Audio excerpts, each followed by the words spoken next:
What's going on, family? Your welding coach Black Phoenix checking in. And before I take this down, I want y'all to see that it is in the overhead position, and we did this all in the overhead position, and the goal was to do a 3-pass filler till he get it.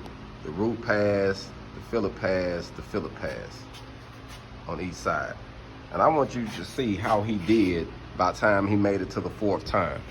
And that's why I always like to say, fam, practice makes perfect. Practice makes perfect. So I'm gonna show you over here. Here go the first one. See, he kind of missed the top up there. Had some discrepancies. He was working on it hard. That next one, he did a lot better, didn't he? Did a lot better on that one. Still got some stuff to work on, but hey, did a lot better. And we come over here. Now that well here, I put that in to show him how to make it a little bit more flatter. But he did pretty good though. That was his 3rd try. This was his last try right before that. Check him out, fam. He did well.